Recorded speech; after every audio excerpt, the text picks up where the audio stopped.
कृष्ण को जब से भोगी बनाया, कृष्ण को जब से चरित्रहीन बनाया, कृष्ण के नाम पर जब से गंदे गंदे गाने गाए, जब से राधा कृष्ण के नाम को बदनाम किया, जब से लोगों ने रासों में, उनमें झांकियों में और उनमें जो प्रदर्शनी होती हैं उनमें जब से राधा कृष्ण और गोपी कृष्ण के ये जो गंदे नाटक दिखाए, तब से धीरे धीरे धीरे धीरे ये जो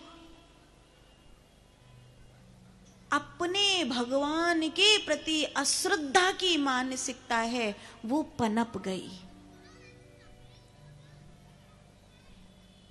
जो कई प्रकार के जेहाद हैं पीएफआई के, उसमें एक जेहाद ये भी है कि जाओ भेष बदल करके जाओ और हिंदू अपने ही भगवान से घृणा करने लगे, कुछ ऐसा करो।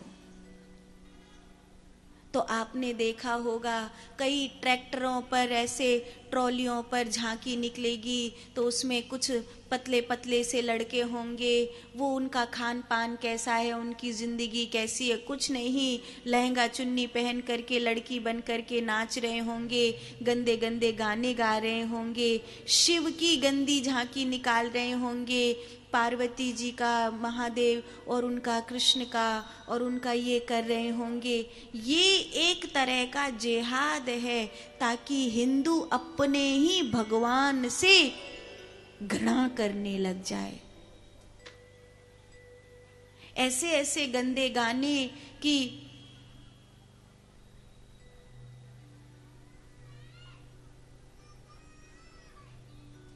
भोला मैं तो गणेश को लेके मायके जा रही हूँ, और बहुत मतलब ऐसे ऐसे गाँव में चलते हैं ना, उनको सुन के ऐसा तकलीफ होती है मन को कि अपने शिव का, अपने कृष्ण का इस तरह से कृष्ण शिव को लोगों ने भंगेड़ी बना दिया, नशाबाज बना दिया। कोई वो नशा में घूम रहा है तो लोग कहेंगे देखो ये शिव की टोली में से आया है, ये अच्छा नहीं है। ये हिंदुओं के लिए बहुत बहुत गहरा जेहाद है।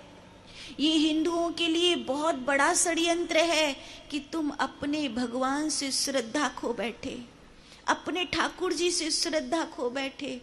तुमने रास रचाने वाले कृष्ण को, तुमने महारास को कुछ और ही समझ लिया, तुमने लड़कियों के बीच की लीला समझ लिया उसको, तुमने उनका गोवर्धन पर्वत नहीं, तुमने देखा ही नहीं कि एक ऐसा बालक जिसने 7 वर्ष की उम्र में अपने ब्रजवासियों को प्रलय से बचाने के लिए धरती पर अंडरग्राउंड व्यवस्था कर दी, एक ऐसा नन्हा बालक जिसने बिना युद्ध करे अपने गांव का धन, दूध दही माखन छीनने से बचा लिया। तुमने कृष्ण के उस रूप को देखा नहीं। परिणाम आज तुम्हारे बीच में अगर कोई भगवान के रूप में कार्य कर रहा है तो वो तुमको दिखाई नहीं दे रहा है। एक बात मुझे कहनी है, अगर संभव हो सुबह सुबह योगशाला में जाओ, योग करो, शाखा में जाओ। तुम्हारे यहाँ शाखा लगती है या नहीं? अगर नहीं लगती है तो लगाना शुरू करो, अगर शाखा लगती है तो उसमें जाना शुरू करो। जब तुम शाखा में जाओगे, पुरुषों की शाखा अलग होती है, स्त्रियों की अलग होती है। मातृशक्ति की शाखा में जाए, पुरुष शक्ति की शाखा में जाए। मातृशक्ति को कोई मातृशक्ति योग के लिए प्रोत्साहित करे, शारीरिक और मानसिक स्वास्थ्य दे, वैचारिक स्वास्थ्य दे, और पुरुषों के लिए कोई पुरुष शक्ति आगे आए और वो सब भैयाओं को मानसिक और शारीरिक वैचारिक स्वास्थ्य से जोड़े। क्योंकि सामाजिक स्वास्थ्य बहुत जरूरी है। सामाजिक स्वास्थ्य बिगड़ गया इसीलिए आज बच्चे भगवान को जानते नहीं हैं, पूजते नहीं हैं। भगवान को न पूजना, भगवान को न जानना एक बहुत बड़ी हानि है। इतनी बड़ी हानि, इतनी बड़ी हानि कि जिसकी भरपाई नहीं की जा सकती। क्योंकि ये जो हाथ जोड़ने की प्रक्रिया है, ये जो सुबह सुबह धरती माता को प्रणाम करने की प्रक्रिया है, ये जो रात सबको क्षमा करके सोने की प्रक्रिया है, ये जो दिन भर में अच्छे कर्म करूंगा ऐसे संकल्प की ये जो प्रक्रिया है, ये प्रक्रिया ही हमको महान बनाती है, ये प्रक्रिया ही हमको श्रेष्ठ बनाती है। भगवान कृष्ण की द्वारिका में कैसी दिनचर्या है, ये तो लोगों ने जाना नहीं। ये जाना कि उनकी इतनी सारी पत्नी है, क्योंकि भोगी आदमी के दिमाग में कीड़ा बसा था ना, तो भोगी आदमी के दिमाग के कीड़े ने योगी राज कृष्ण को नहीं देखा। ये देख लिया इतना सारी 16,108 रानी हैं, तो 2-4 पत्नी तो मैं भी कर सकता हूं। हिंदुओं में ऐसा नहीं होता।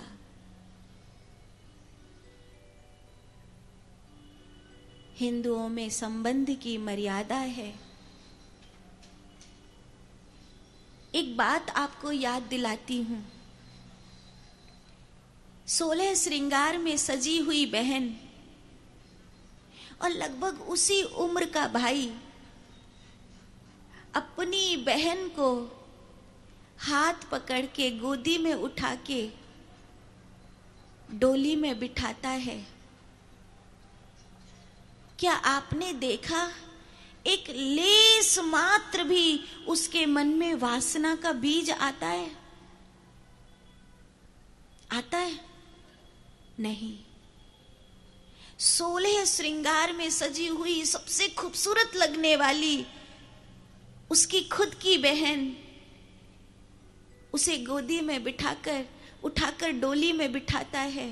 लेस मात्र भी वासना नहीं आती, क्योंकि उसकी आत्मा तक को ये बात पता है कि ये मेरी बहन है, ये मेरी बहन है।